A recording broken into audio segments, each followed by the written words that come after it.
to indie film Caffe, where we share an up-close and in-depth, behind-the-scenes look at creatives who contribute to the arts. And I'm Kathrina Miccio, and I'm honored to introduce an actor for over 4 decades, has shared his talents with worldwide audiences. Armand Assante, Emmy award-winning Armand Assante. I want to thank you very much for having me and inviting me in your home. Thank you. This is spectacular. Thank you.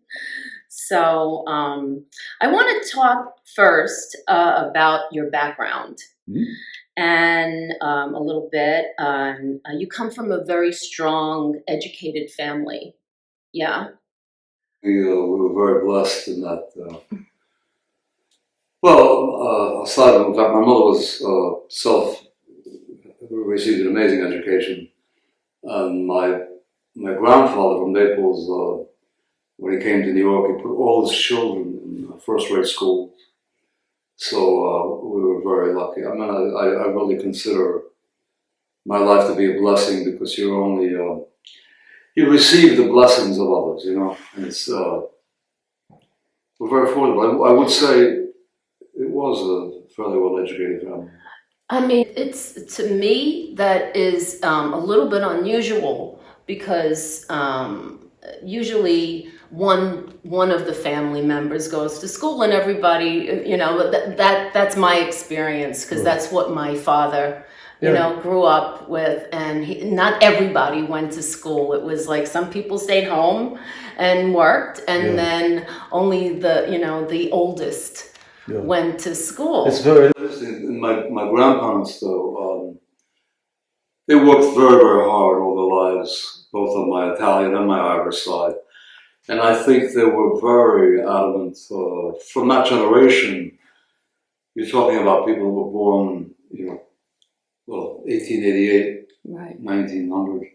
My point is that coming from that generation, they were adamant that their children received education. They were really adamant about it and very forthcoming about it. And I think it meant to both my mother and my father's parents that they received first-rate educations because they themselves had struggled so much in society. You know, it's a generational thing. Ironically, today, I don't know, we're in a different time flow. And the internet deceives people that that's real education, which is not.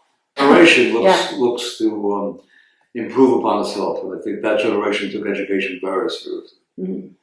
Because there was so much oppression they were coming away from everywhere, both in Italy especially, and in Ireland as well. A lot of oppression. So I think they took education very seriously. Very seriously. Well, you were very fortunate for that. Yeah. And your mother was a teacher. Did she teach? My mother taught her whole life. Yeah. She taught. So music, she was in music. Well, so she was already and literature. In the arts. My father was a painter, and my mother taught music her whole life, and was a phenomenal pianist. I grew up in a way in a household that was very tolerant towards creativity. This is a very creative household. So my sisters and I were always not necessarily encouraged, but we were given a certain freedom to express ourselves that maybe other kids wouldn't ordinarily have. But that was from my own parents, their outlook. Yeah.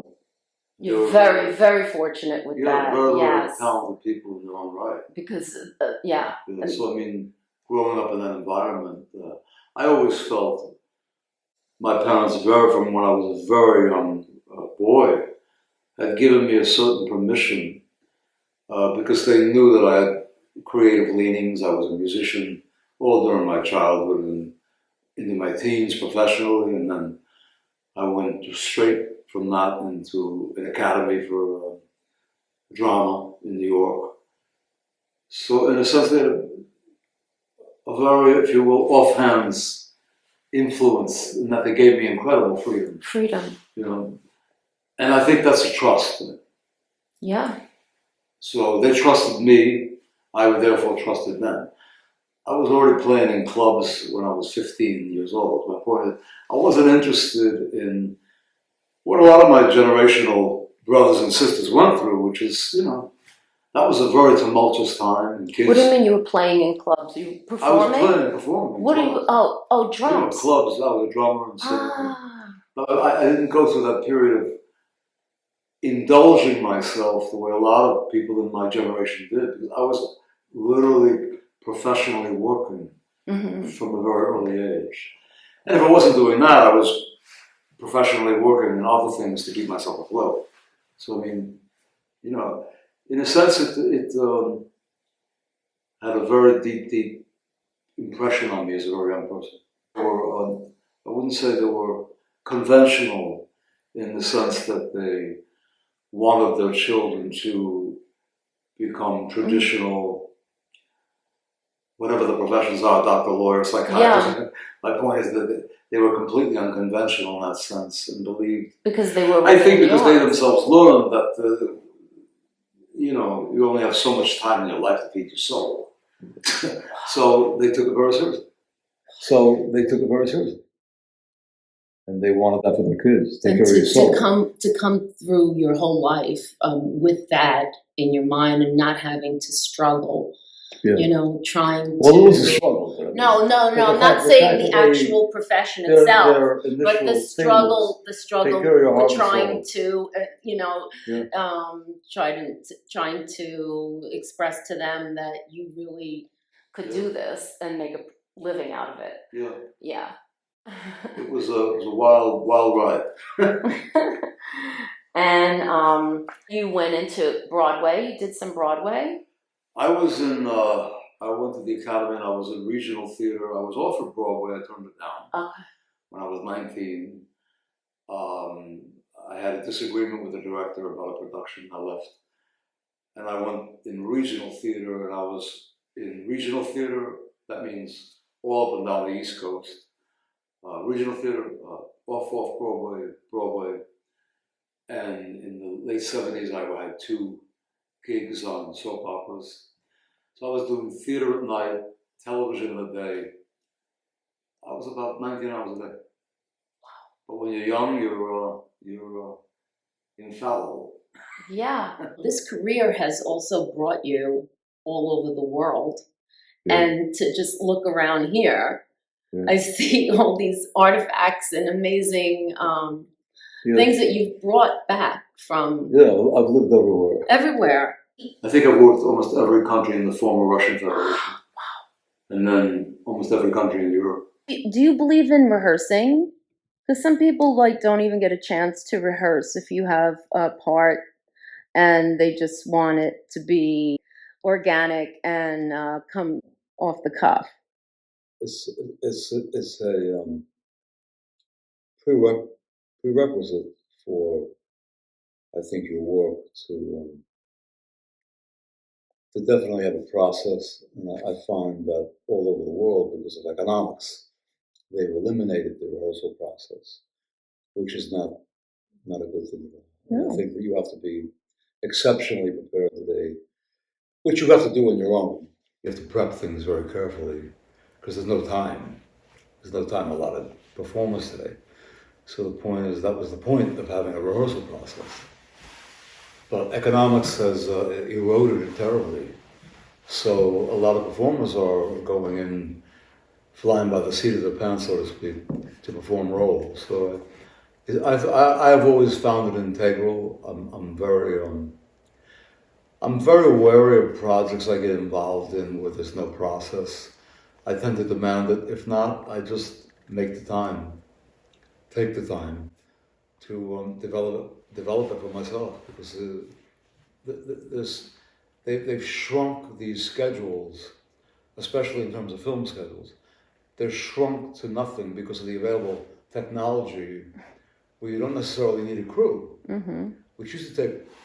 It actually gave the actors more leeway to work on stuff. Today, they can literally come in and, according to them, they shoot the project the way they wish. But I mean, you find that most directors smart directors, serious directors really want a process. And when you have a part and you really have to study, especially if it was a real person like Gotti, or find their mannerisms and think of their families and like what they went through in their lives. Yeah. I use the term, I'm not happy, although I've done many roles where it's not, but I'm not happy really as an actor until I've put the role into my DNA. Yeah. You know what I mean? So that does. I mean, I have a library. There's a library on Napoleon. I have a library on organized crime. I played so many diabolical characters in my life. But I mean, I do study in terms of what's required of me. Absolutely. Preparation is an enormous thing. And it comes not just in studying, it's what you want out of the role, how you feel your body will express that role. Acting is a complete use of your instrument, your physiognomy. So, I mean, for Gotti, I put on 50 pounds, and then in 4 months I lost it to do the Odyssey. So I went from 157 to 205, from 205 back to 157. Wow. And now I'm about 170 something. But the thing is that it depends on the role. Even roles I've done in the past, but some of those roles just require a lot of training. Yeah. So depends on what you're working at, what you're working on. You know? I studied violin technique for 6 months for like 10 minutes of one passage. I saw that. You know, that was 3 hours a day. You know, a war horse. That was amazing. A war horse. But I'm saying, no matter what an actor does, he wants to play a pianist or a violinist or whatever he does, requires a tremendous amount of homework. I talk to students, they have to embody their work. And you can only embody your work if you kind of submit to the story completely. Completely. I mean, that's my method of working. Some actors don't work that way at all. Every actor works differently. Some people have phenomenal imaginations. You know, to me, it's a combination of a lot of things. You know, I find the magic of film, for instance, why film for actors can be really magic, is that the film has the ability to capture the environment around you. That's why you ever have to do something where you have to resync your voice. Your voice will never be the same as it was if you were in 20 below zero, or if you were in 99 degrees humidity. Your voice will be different. The way your breath works is different. You cannot duplicate what the environment is. And film, the magic of film is that it captures people in the environment. So it's a complicated medium in that if they can't use all those tracks, you got to redo it. And that's tragic, because you put all this work into something it's like playing music that they can't record. You have to re-record it and re-record it and re-record it. So I would say all these processes go in, and all these decisions go into the final performance. You know what I mean? And you know, every actor is completely different in the way they work. But I find most of them who have been trained in certainly the 20th century, there's a number of methods that all actors use. I always kind of find it difficult for when I receive sides, just the sides. Aggravating. It's aggravating because I don't know anything about this person. It's just words. Right. So where do you start? Where do you start with that? The best you can do is, if you can, study. If you know anything about the story, study the background of the story so you can bring something to the side. Usually don't. But normally, usually with independence and things like that, they usually, no, you don't get the entire script. If they hand you sides, they're not looking for a performance. Yeah. They're looking for your quality, your chemistry, how you might work opposite another person. Yeah. They're not looking for the qualities you think. You know, they're not looking for a performance. They're looking more for what does her physiognomy, what does her chemistry, what does her mind bring to this? You know, they can pretty much fill in the blanks. Right. But as an actor, you want to have some kind of, Oh, like, because you know that they are actually looking for this particular part. They already know. They already know what they're looking for. You know, to put it to the side, going, oh, they just want to see me as an actor. Okay, but really, they're gonna go with the person that brought in as close to the character as possible. I'm sure. The auditioning process is, Yeah. can be aggravating at best. Yes, it is. But we all do it. And accents. You put on like the most authentic accents, so that's another thing that you have to really study. You just study. You The study. language, the Yeah. patterns.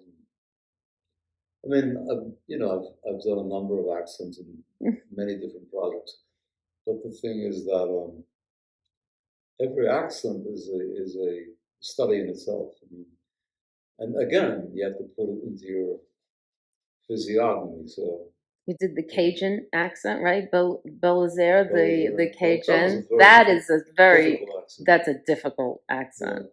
I was offered that out of Sundance when I worked at the lab that Robert Redford created, and I kept reading the script, and I finally left the project because it looked like a documentary, not a 3-act play about a guy. More like a documentary about a guy. So it was not until I got on the plane and I went down and I went out into the bayou where the Cajun people actually lived, and I met them, spent time with them. A completely different world. I know. Completely different accent. Robert Redford insisted I stay with it because I left it for a while, then we went back, and the director and I, and Redford brought in one of the great screenwriters of all time to referee between Glenn Petrie and I so that we could come up with a story that was a first, second, and third act for me. And it was Waldo Salt who wrote, I think he wrote Midnight Cowboy, Shop on Main, renowned writer, renowned. Wow. And he was our referee. And we came after a few weeks of working on reworking the script. We came to a meeting of the minds. That was shot in 1985. Wow. But it won a number of awards. We made it for nothing. But it was very cool. And Robert Duvall helped us out. Redford helped us out. Phenomenal people came around to make sure that I mean, it was all handheld. A friend of mine, Dick Bowen, shot it handheld, all on his back. Mm-hmm. Fascinating.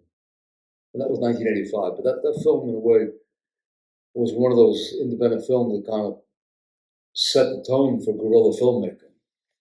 And I mean guerrilla filmmaking. Yeah. I'm talking about film way, way out in the swamp, or way, way out in the bayou, way, way out in the woods that were not like here, like jungle. For real. Wow. Not a comfortable shoot. Terrific actors, Will Patton, Stephen McCaddy, Gail Youngs, Robert Duvall. And then a lot of the people were original, real Cajun people that he documented in the film.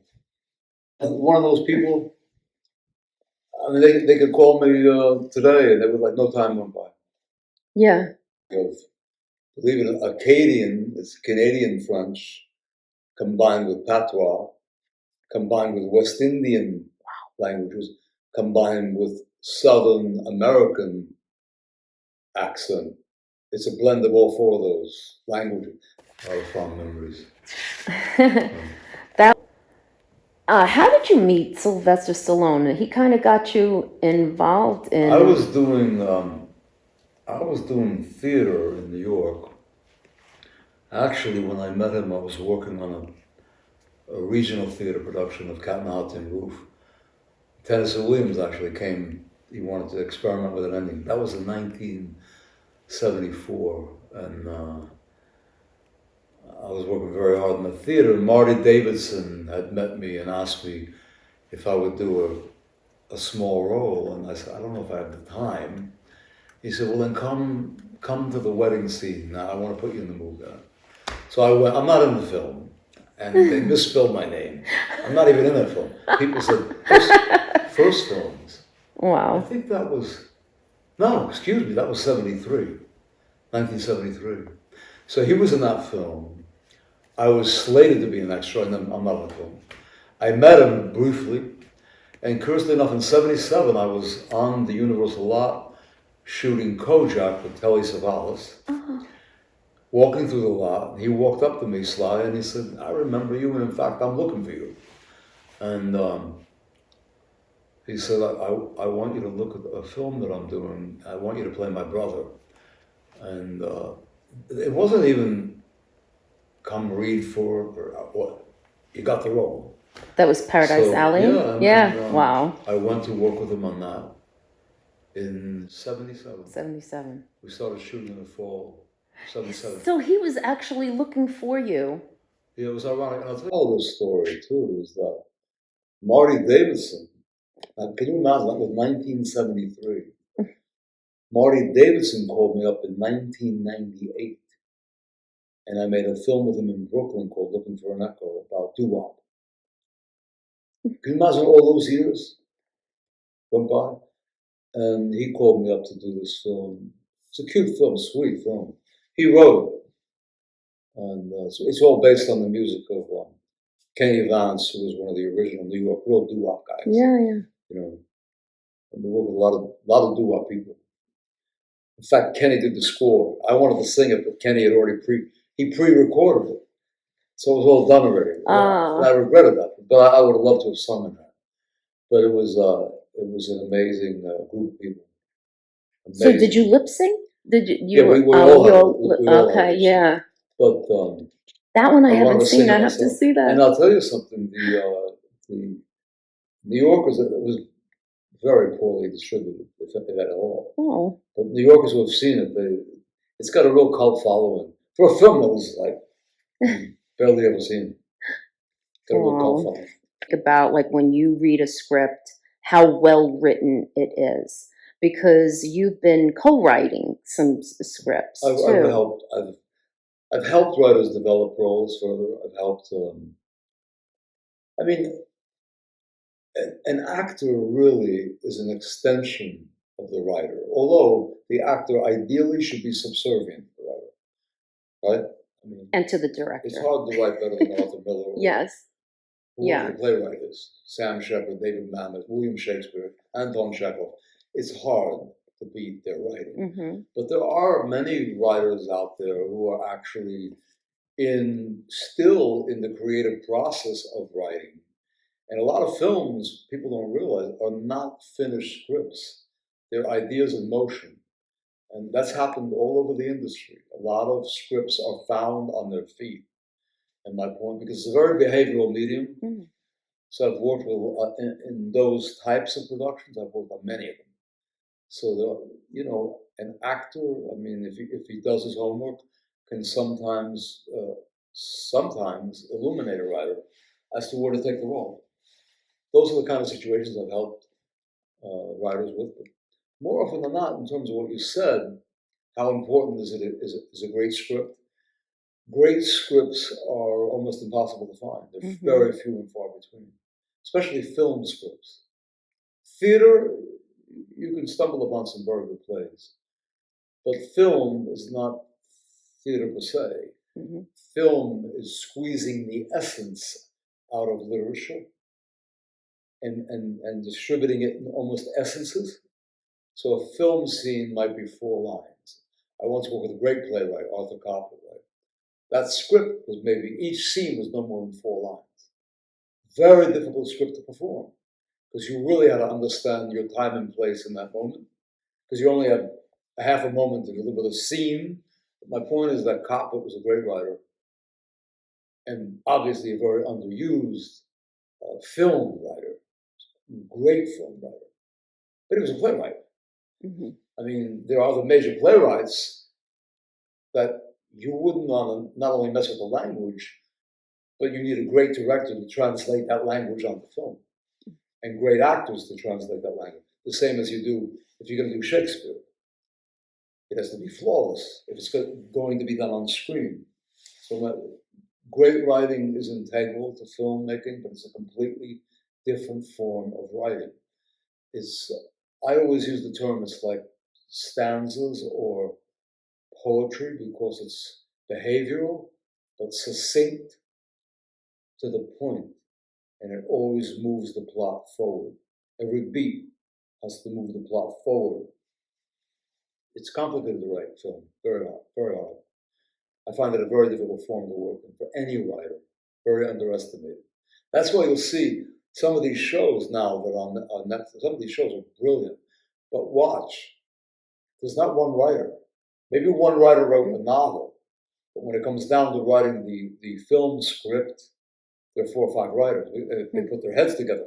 How do we consolidate this immense amount of literature into a film script? And then the process from getting I mean, it they'll from have there 3 or 4 to the producers. director. Yeah. Then the director takes his take on, his or Exactly. hers take on Yeah. it, right? But you'll find on those shows that you watch that have to do that. Look, there's 4 or 5 writers next to the original writer who wrote the novel, Yeah. and on top of that, you got maybe 4 or 5 directors that bring their input to it.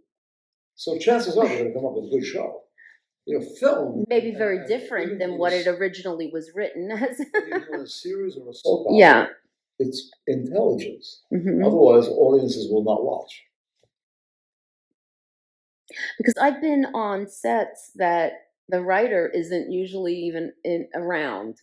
It's like once they get the script, Yeah. the director has it, It's unfair. and it's very unfair Yeah. as a writer. It's I think it's very unfair because they're just taking whatever the director just takes it over Yeah. from. It's like taking a child, the writer's child, and just molding it the way that That's right. they want it to go. It's a really film is a very Yeah. communal medium. But writers, I think great writers, you never mess with it because you know it when you read it that it works. Mm-hmm. You know it. The temptation in film, because it is a behavioral medium, is to improvise around an idea. Great writing is right on. Very rare, especially in film. Yeah. You'll find it more in the theater, but not in film. And you'll also find that the really great writers and novelists of the past, whose books were translated into films, were very disillusioned. Because they've always gone on to say, you did not capture the essence of my book. You know? Something else was up there entirely, but it was not what they had written. Mm-hmm. So it's a complicated medium to mess with. Yeah. Yeah, as a writer, I'm always nervous of that because I'm like, okay, I'll direct it too. Did you ever feel like you wanted to direct something that you had a hand in writing? I would direct even now. Yeah. I'm not intimidated by it at all. But the thing is that I want to direct something I write. I don't want to. If I found the script and I was asked to direct it, I would have to be really impassioned to do it. I would have to really feel I could make a statement. Mm-hmm. The role of a director is like having 10 divorces happening at once. You're in the thick of a lot of crew members, a lot of departments. And if you have not, for a long period of time, handpicked everyone you want to go into the making of that story, the director's position is very complicated. Mm-hmm. I don't recommend it. But I find that if I myself would want to do it, it would probably come from something I wrote or was really impassioned about. Mm-hmm. It's a very long process, directing. Acting, you might be on from 2 to 6 months. Directing, you could be on 2 to 6 years. Mm-hmm. Yeah. It's a different animal. Yeah. I want to talk about a film that you did in 1990, Q&A. Yeah. That 1989. And by Sidney Lumet, he directed that, yeah, and who was the director of Serpico, Dog Day Afternoon, and The Verdict. Yeah. Amazing. Yeah, phenomenal. And it was, I mean, the characters and everything in that film are absolutely incredible. It's a good So film. strong. Good film. It was a really strong film. Yeah. From a very strong script, too. Yes. And that book was written by the former Supreme Court Justice of Manhattan, Edwin Torres. It's a very strong script, and he's a brilliant writer in his own right. And then Lumet took that novel and adapted it into the screenplay. So it was a very tight, almost to the line, very cool piece of work. And Lumet was a brilliant director, actor's director, real cared so deeply about the actors and Nick Nolte, the process. Timothy Hutton, Yeah. Luis Guzman. Yeah. The scene with you and Luis Remarkable. Guzman. Remarkable team. Yeah, that was amazing. Yeah. That scene, I love that. And that's team. for me to know and for you to find out. It's that rare. was It's really rare strong. when you have. I've had it a few times in my life. Knock on wood. I've been very lucky to be with those kind of teams that just are invincible because, of course, they're handpicked for what they're doing, but also they have enough experience that when they get on that set, it's like great musicians playing music. Yeah. They're just into it. Oh, it's so important to have an amazing team of. Yeah, super important. Yeah. The writing, the director, the actors. The fellow performer is huge, huge. But I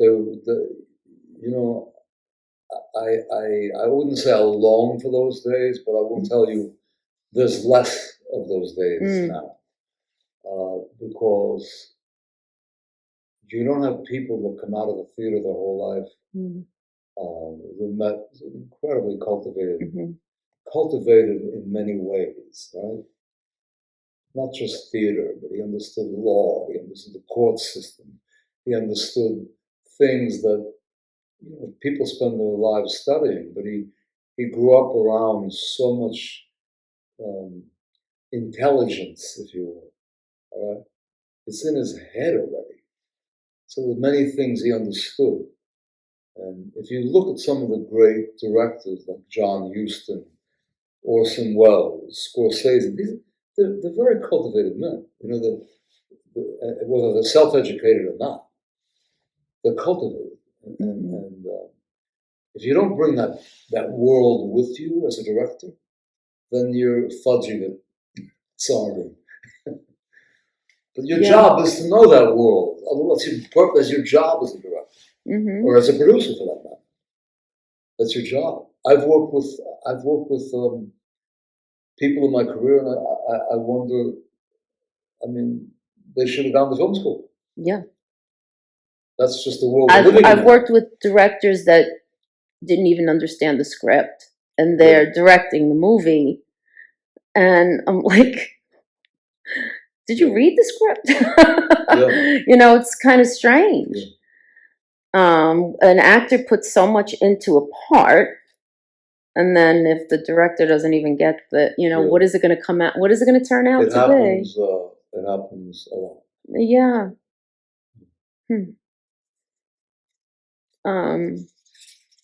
I loved your character in Hoffa. Oh, wow. That script was by David Mamet. Yeah. And then there's another fine writer. And again, there you deal with a writer who really, it was on the page. I mean, my law, if it's not on the page, it's not on the stage. It was on the page. So it makes for good drama. You completely turned the scene around when Danny DeVito comes in with was he the manager of the club? He's saying that he owned the club. You're talking about Cliff. Yeah. Cliff Gorman, brilliant actor. Yeah. You think that the scene is going to go a completely different way when he comes in, and then you just turned it around. Yeah. It was really cool. Yeah. I was like, wow, look what he just did. That was great. You turned the whole scene around. Like, I was not expecting that. Yeah. I was really, you took control over that. A fantastic group of actors. Yeah. That was really cool. Um, oh, comedy. Yeah. You've done a bunch of comedy. Over the years, You did Fatal Instinct, which is a parody of Basic Instinct, Fatal Attraction, Pretty Woman, right? You name it, it's in there. It's in there. Every film from the 1940s is in there as well. That was an idea inspired by Carl Reiner, who Love. was a genius comedy Genius. director. He was the most specific of all the comedy directors. Well, I only work with a few, but I mean, he was so specific in what he wanted out of a beat. You know, But the shoe scene with the red shoes dancing? I did that for Carl as an improvisation. Tested it, but you went So- off on it. I purposely did that out of frustration because I'm not a comedian. But the point is, Well, no, by watching that you were, because Yeah. I was crying. I was laughing so hard with that. It was a lot of Dancing in fun. red high heels, and you were good. but he was an amazing. There again, there's a guy. We were born in the same neighborhood.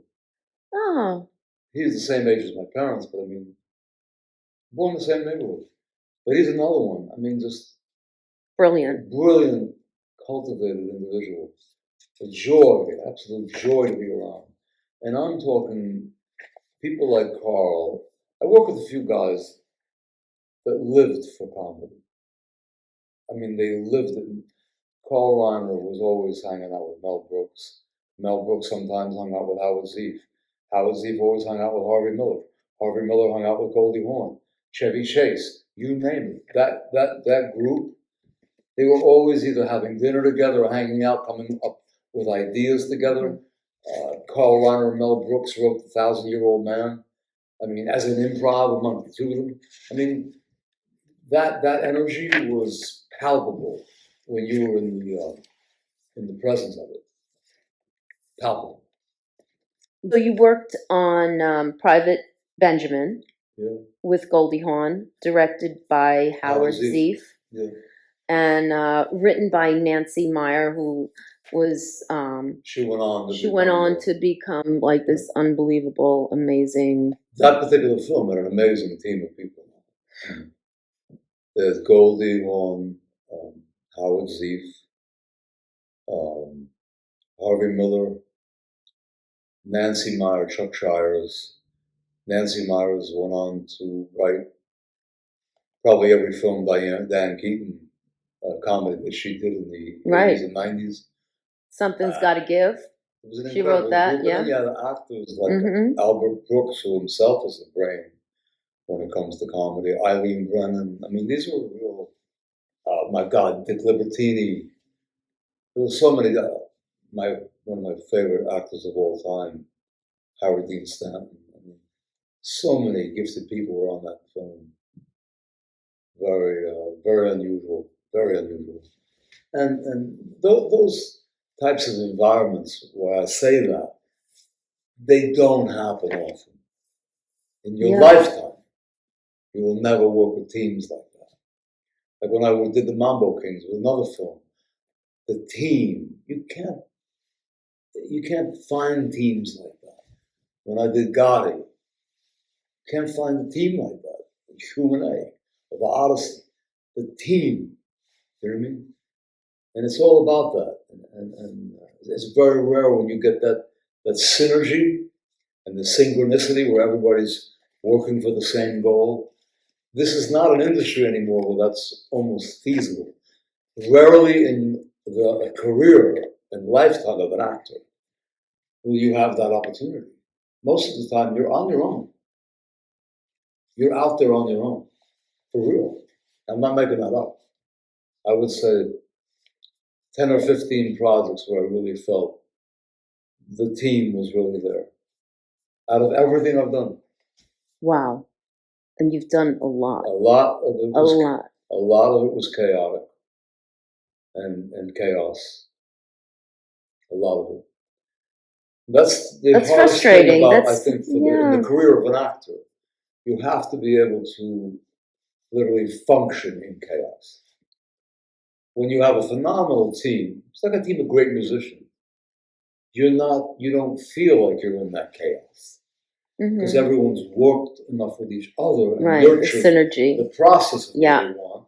And So everything is in you're sync. not left to that chaos.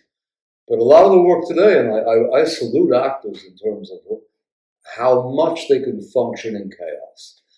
But I would say, if I was a professor or I was the head of acting school, I'd probably have to find people who could teach people to function in chaos, teach people to be able to perform without anybody there, teach people to react to nothing.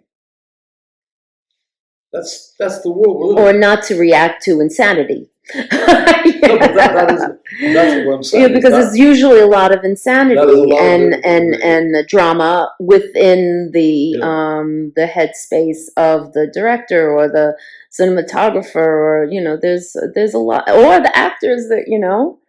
there is a lot of I feel egos going on. Yeah. Unfortunately, it's a very egotistical profession. I have to salute the young actors who can negotiate that kind of territory because, sadly, for young people, I think it's a tougher industry than ever because of the chaos.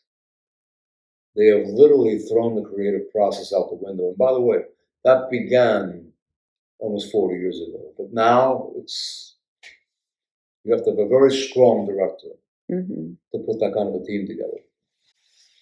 Honestly, I don't even want to work if that kind of team is not present. If I have to, I call it my survival jobs. I'd probably have 100 survival jobs. To pay the rent. It's called pay the bill. Pay the bill. Pay the bill. I really pay big bills, so I have to work a lot. God gave me big bills in my life, but I paid them all. What are you here for? Well, at least you have something to show for it. You have a beautiful house to show for it. Let's talk about the original Gotti first. You were so phenomenal in that part that you were. I read somewhere that you played Gotti better than Gotti. I mean, it was. I mean, I watched a lot of it again last night because I wanted it to be really fresh in my mind. I mean, the mannerisms, the everything. It was just phenomenal, and it was shot well. It was again, the team was amazing. A team of people. I had a very strong producer, Gary Lucchese, who was the former head of Paramount. Bob Cooper, who initiated the project, was the former head of HBO. He was the head of HBO at the time. He was himself a well-known organized crime lawyer from Canada. And he was the head of HBO, so he wanted that project done. He felt it was an important project. And Robert Harmon was an enormously gifted director. I always say that one of my favorite films of his is The Hitcher, or The Hitcher, And I looked him up recently, and I think he is the director for Tom Selleck. He is Tom Selleck's right hand now. But Robert Harmon, when I saw The History, I just kept making a mental note. Whoever that director is, wow. He's formidable. And then I found out from Bob Cooper and Gary Lucchese, I was filming in Florida, and they came down to meet me. And there's Robert Harmon. I go, oh my God, I'm such a fan of yours. And it was a phenomenal team. And then the casting went very slowly.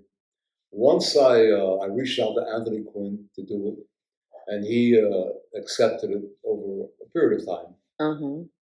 Once I got Anthony Quinn involved, they were pretty much said, do you have other actors you like? And I said, I know these actors in the theater, they don't have a lot of film credit, but they're perfect for this role and these roles.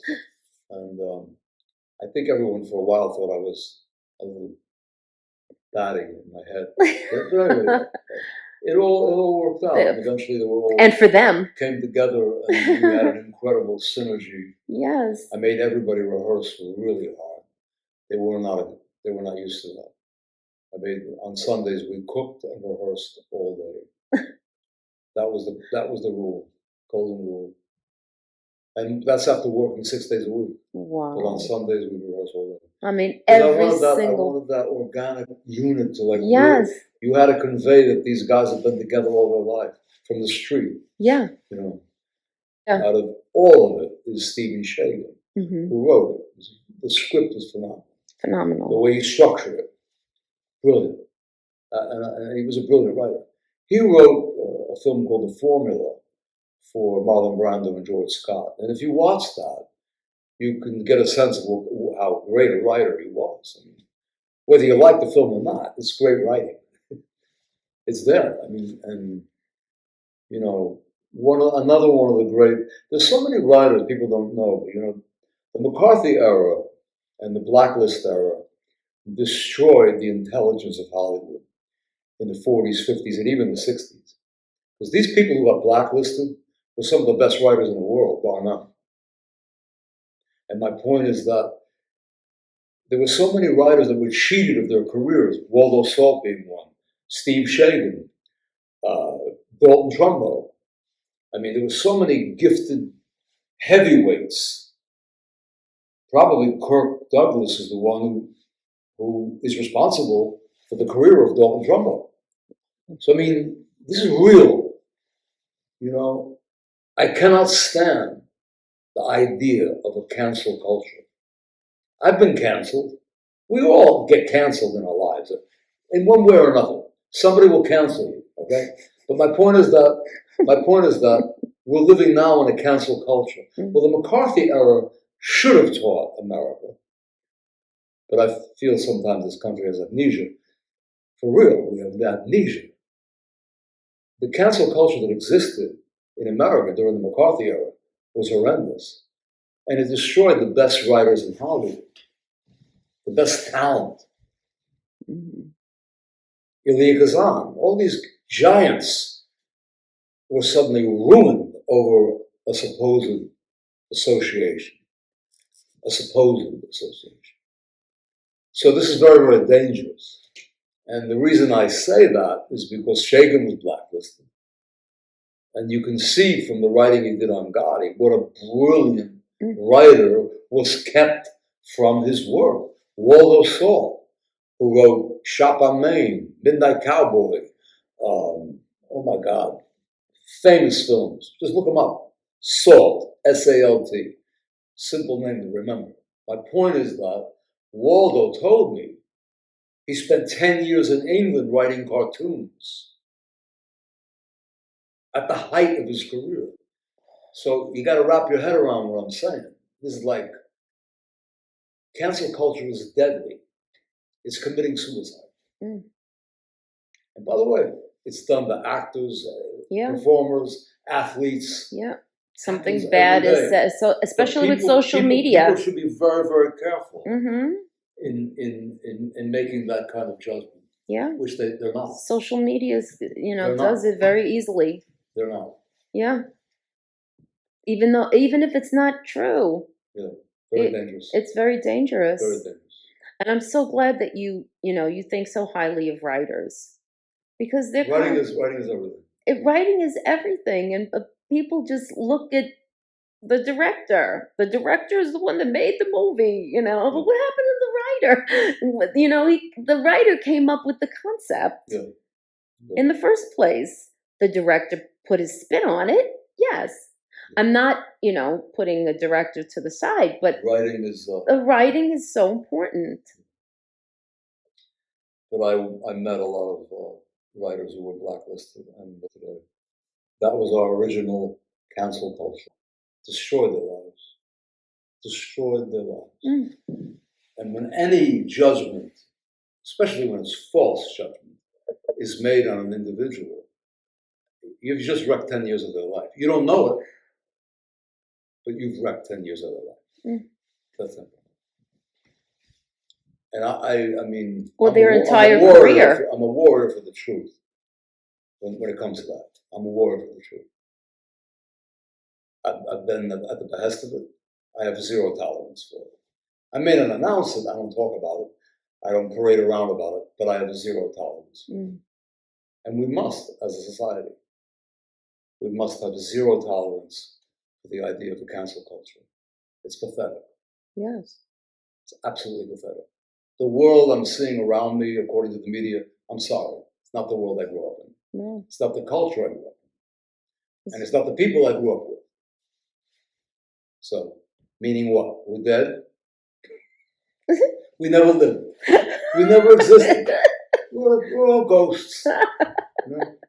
No, Ghosts. no, it's just this crazy world has taken over. This social media has taken over, and I don't, But here's the there thing. are people that have all these opinions, and people listen to them. How can anyone possibly take? I mean, I agree. There's a tremendous amount of great opportunities for social media, but how could you possibly believe that is the gospel truth about what's happening? That's what investigative journalism, the brilliance of journalism, and God knows journalists all over the world are being killed as we speak. Thousands of journalists are killed every week. Thousands of journalists are killed all the time. My point is, how can you look at social media and say that's investigative journalism? It's not. It's not founded. A lot of the media that's written today is a joke. It's a joke. It's not founded in anything. How about convicting a person in the press and not convicting them in the courtroom? That goes on every day. It goes on every day. All day long. So a lot of press became social media. I don't find, again, it's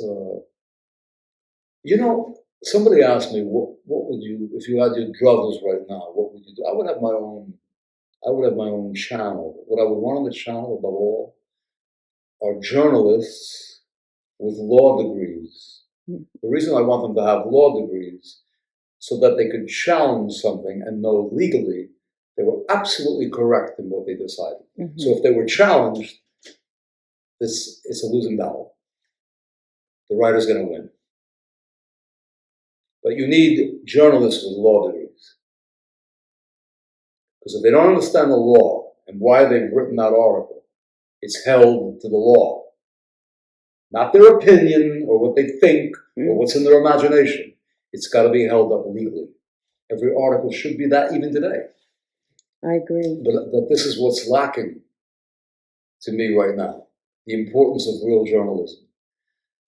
I mean, I will say it is absolutely horrific how many journalists have been killed in the last 20 years. Oh my God.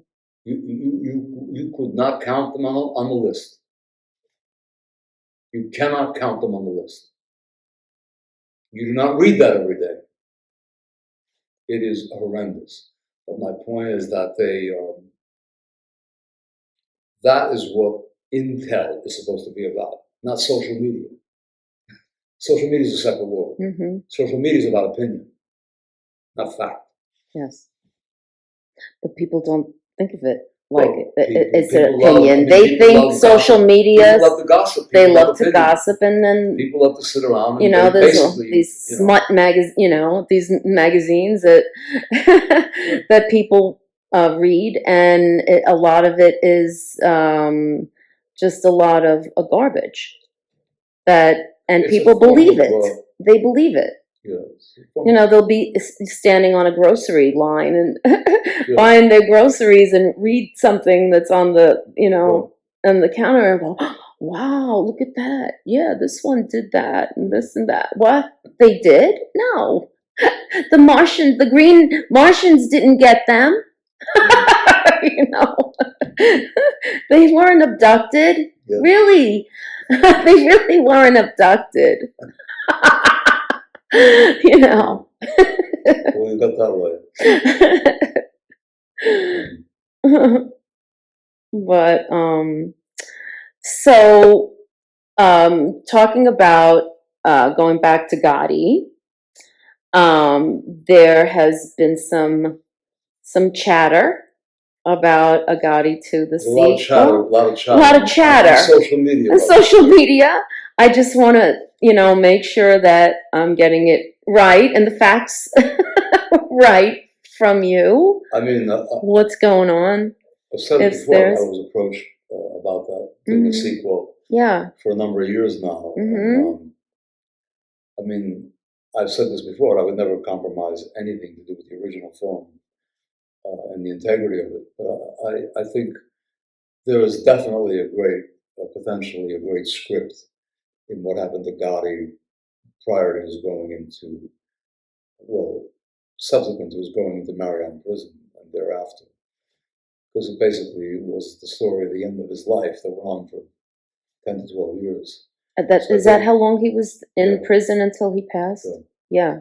And 10, 12. I think there is an amazing story. Yes. I think if people are looking for a mob story, they'll be deeply disappointed. Yeah. I don't think it's a mob story anymore. Mm.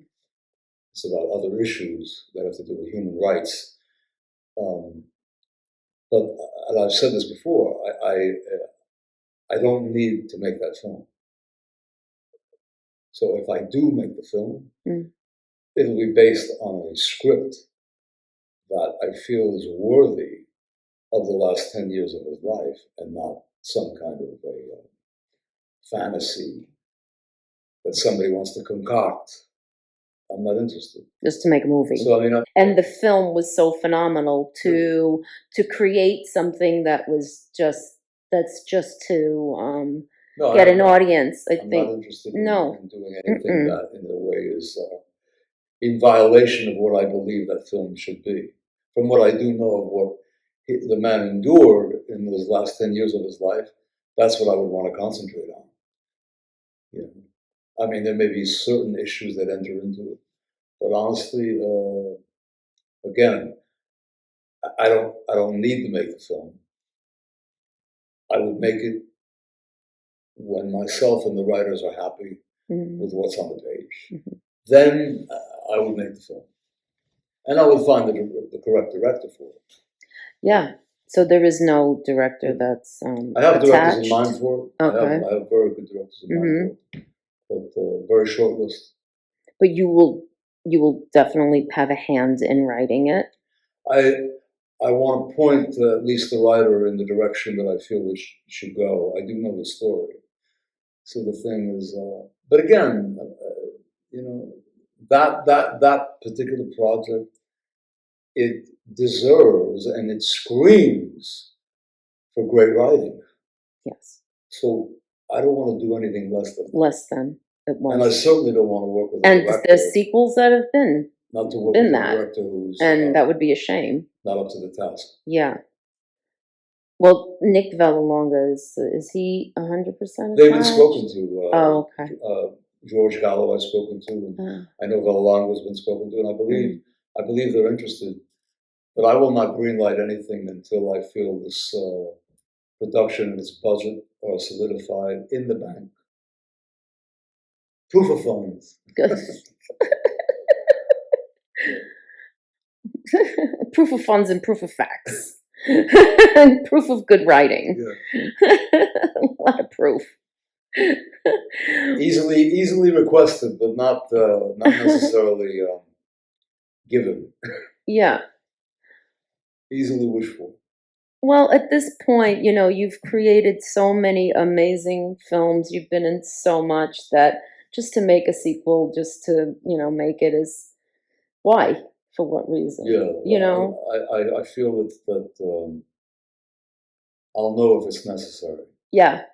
Actually, that's the best thing I've said about that whole question. I'll know if it's necessary. if all the boxes are checked. Yeah. Right? Yeah. If not, yeah. Nobody wants. I mean, it would just be a shame. Yeah. To, It's a real, it has to really be right. It's so tempting for people if you're on the outside of where I'm at. but I'm not tempted by it because I know what it takes to resolve that and to render it correctly and justly, by the way, justly. Mm-hmm. You know? It's like taking a piece of art in the world, Yeah. and on the street, in this industry, want justice. So you would want a project like that to do it justice. Yes, to do it justice. Yes.